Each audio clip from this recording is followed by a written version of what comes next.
Hey guys, so we're in the middle of summer and mosquito season is at its height. We have non-stop mosquitoes. In the early morning or the late afternoon, it is just a horrendous attack of mosquitoes. But I'm going to show you how to make a spray that's good for either the entire yard or if you want to use it as a personal spray. The formulas are a little bit different, but this product or this formula I'm going to put together is the only one that the CDC, now in America that's the Center for Disease Control, says is comparable to DEET, which is the standard for mosquito repellents on your skin. So we're going to put this together. I'll show you exactly how to use it out in the yard, but it is the only thing that's comparable to DEET, which is what 99% of the people out there are using to keep mosquitoes off of them, but they don't like the idea of using chemicals. Many people don't, but they don't really have an alternative. So this is a great alternative to DEET, and it works comparatively well, nearly the same amount of hours once you apply it to your skin. So in the first section of the video, we're going to make a personal insect repellent, and it's really simple to do. And in the second part, we're going to make an entire yard spray that's going to repel and kill any of the small larvae or mosquitoes that might be hiding in the grasses or shrubs, and I'll show you exactly how to apply it in those areas. So if you are applying this to your skin, there's a few safety things you need to do. First of all, you need to do a patch test on your wrist, wait 24 hours and see if you have a reaction. What might bother one person or cause inflammation or redness or rash, the other person may have no allergies to that. So everyone understands allergies, how some people it affects and some people it doesn't. Also, if you're doing this on children under the age of 5, you need to talk to your pediatrician and ask them what do they think, if they have any existing allergies. So just make sure you talk to your doctor first. That's really always important to do precaution before just using this product completely all over your skin. Another thing you want to do is if you're going to be spraying it around the eyes, the nose, the mouth, the ears, spray it on your hands first and then rub it into those areas. That way you apply it, but avoid really close contact with the eyes because it can be an irritant to the eyes. Any kind of oils or anything like that can be a problem. So just remember safety first and do those patch tests to make sure you don't have an allergic reaction to it. Now in this recipe, the best way to store it is going to be in these dark bottles, and I've got a whole set of these I've ordered off of Amazon. So this will prolong the life. If you put this on a shelf inside your home, it's going to break down over time. So it's best to have this light can break it down, sunlight especially, but it will break down over time. So you want these dark, the type that they used to put medications in, but you're going to put this in the fridge when you're not using it, because if you set it out, it's going to limit the lifespan of it. You can have a 2 to 3 week lifespan easily if you put it inside of the fridge, and maybe up to a month, but on the shelf, maybe 1 week. Now, the next thing you want to do is you want to have witch hazel. You're going to put 1 tablespoon of witch hazel. If you want a moisturizing effect, you can use coconut oil, about 1/4 teaspoon. You don't want it too greasy. And then the key ingredient, the one that will absolutely repel mosquitoes like nothing else, is lemon eucalyptus. Now, if you're lucky enough to live in an area where you can actually grow lemon eucalyptus, which is zones 8 through 11, I believe, you can take the leaves and process them yourself in a food processor and extract the essential oils. But it's a lot easier just to order the essential oil online, which I'll put a link in the description so you can do that. But it only takes a very small amount, about 1 teaspoon to about 6 ounces is what this contains. Now the water we're using, which is our base here, we're going to use filtered water, and you can also use distilled water. I'm going to fill our bottle about 3/4 of the way up. Then we're going to put in our witch hazel, which is 1 tablespoon. And you can alter the recipe however you like to experiment with it and find out what works best in your area. But I found this particular recipe works great in my area, which is infested with mosquitoes. Then you're going to put 1 teaspoon of the lemon eucalyptus oil and just let that settle in there. And then I'm going to top the rest of it with our water. And you want to shake this carefully and make sure it's mixed. Now, if you want a moisturizing effect, you can add organic virgin coconut oil. Just add a few drops of it, maybe 4 or 5 drops. I wouldn't put too much because you don't want the formula too oily, but I can tell you the odor of this, the smell of the lemon eucalyptus has just filled this area, and I can tell you this will repel any mosquitoes anywhere near you once you put this together. Anytime you use it, remember, make sure you do a little shake in case any of the essential oil has separated. Now, as I said earlier, this is the closest thing to DEET. It is the only thing that the CDC actually says works almost as well as DEET. I would say DEET has probably 7 or 8 hours solid on this size container, and this is said to last at least 6 hours. So I can go outside pretty much for at least half the day and doing almost all day's yard work and keep the mosquitoes and biting gnats away from me.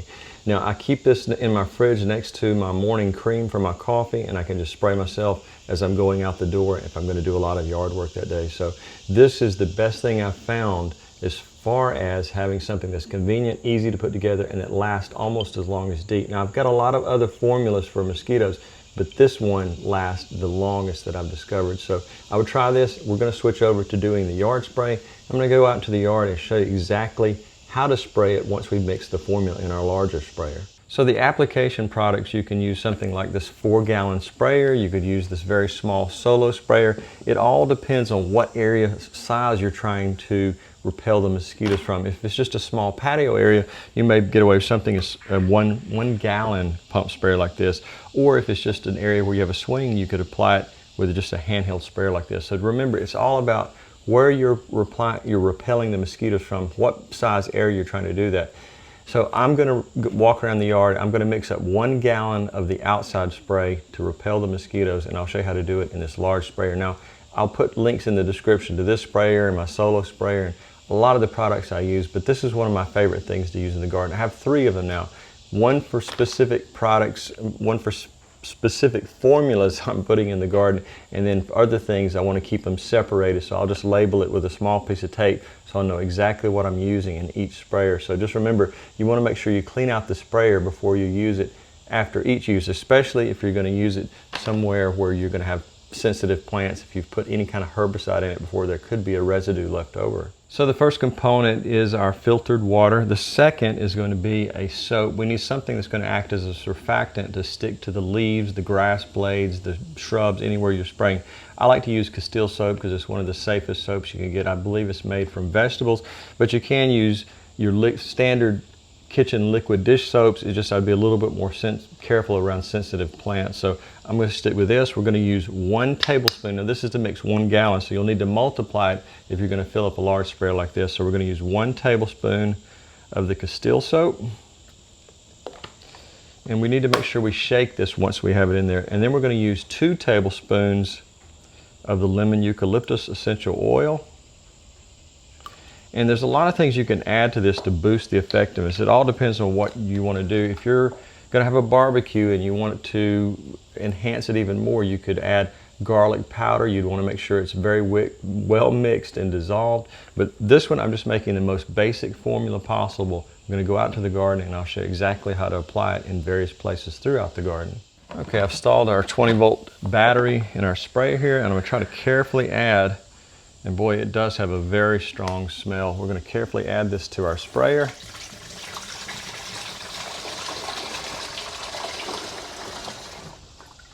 Now remember, it's a good idea to agitate this as you walk around, so just slosh it back and forth. If you're using a small sprayer, just shake it as you're spraying, because those essential oils will separate from water.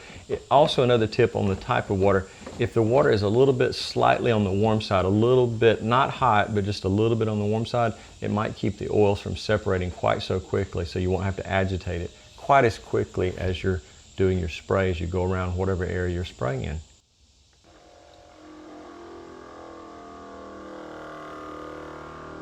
Now, if you do decide you want to get one of these 4-gallon sprayers, I can tell you when it's completely filled, it's really hard to squat down and try to put it on your back and then stand up. One of the best ways I found to do this is to mount it somewhere or set it somewhere high like this, so you can just walk in front of it, slip on the backpacks, and it makes it so much easier, because so many times you can hurt your back on a simple lift. 4 gallons in this is quite heavy. So let me just show you how I do it.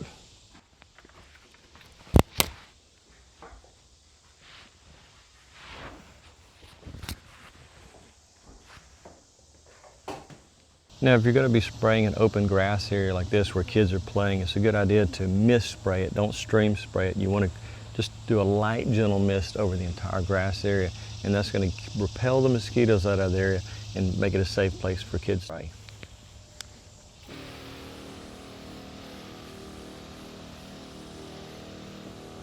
Now, as I mentioned earlier, you can harm pollinators when you do this, so you want to make sure you avoid spraying any shrubs that have flowers like this Rose of Sharon.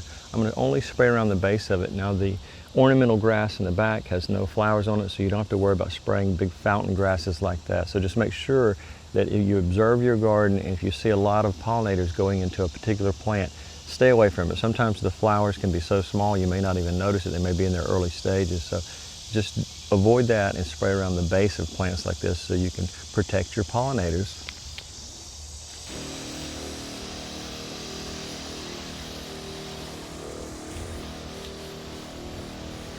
Now, areas where you're going to have a lot of human activity, such as this fire pit and swing area, if you're going to have a lot of people sitting around this in the evening, having a small fire going, you need to make sure that you spray this area twice as heavy as you would normally spray, and even spray the swing itself, because this will dry, but it will leave the residue and the smell handy. So if someone's not wearing a personal insecticide, this will help them if they're just sitting on the swing in this area. Even if you don't have a fire going, it's just a nice thing to do to protect your guest from being attacked by hundreds of mosquitoes as you're going to have in the late evening or in the early morning.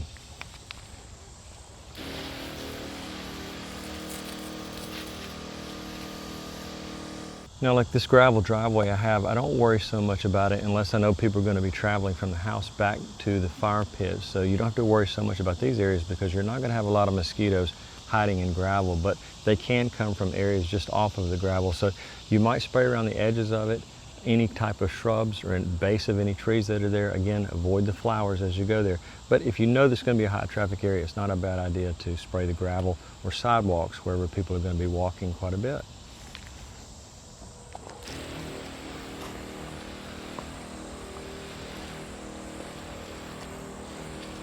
Now, if your vegetable garden is still producing and there's a lot of flowers becoming fruits, vegetables and things like that, you want to make sure that you avoid spraying on the vegetables or in the beds themselves, but it's okay to spray in the walkways. It's going to repel the gnats and the mosquitoes and the little small biting insects out of those areas, but you just want to protect your vegetables from this spray because it will repel the possible pollinators off of them and your fruit production will drop to zero.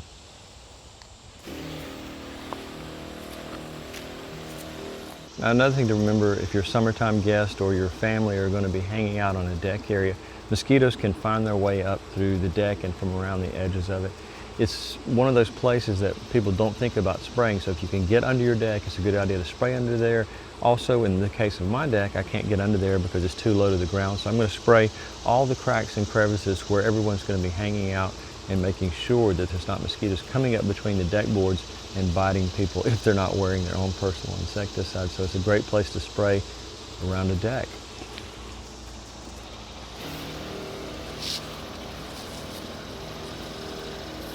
Now, my German Shepherd nearly died. He had to have emergency surgery over heartworms, which were caused by mosquitoes. So if you have an outdoor doghouse or pet area, it's a good idea to spray around those areas. Of course, don't spray your pets with this formula, even the personal insecticide formula, but you can create a barrier around dog houses and places where animals like to sleep.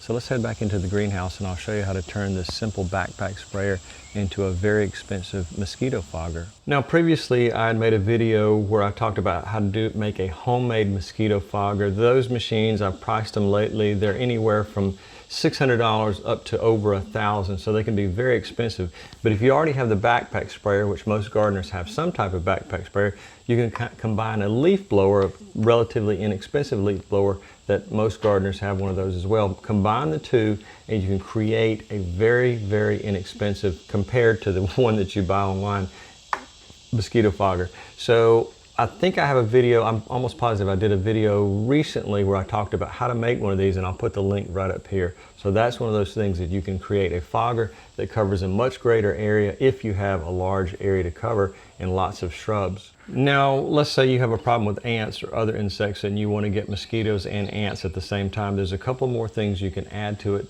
The outdoor spray to make it even more potent. Neem oil, you would add 2 tablespoons to the gallon, and you could add 1 tablespoon of citric acid, and that will help make it more of a broader insecticide. So just a little final tip there on making the outdoor spray even more potent. So guys, some final notes. I've created a Patreon if you want to see added content for this channel, stuff that I may never put on YouTube or stuff that may be delayed so you can get early release content. If you have a question about this video or any previous video, I hope you'll become a public subscriber first, because I put Those questions and comments, I filter them like that so I can respond to those much quicker. When you get 100 to 300 comments a day, it's nearly impossible to answer everyone. So when I'm so busy in the garden, I want to give at least priority to people who've done me the great favor of becoming a public subscriber.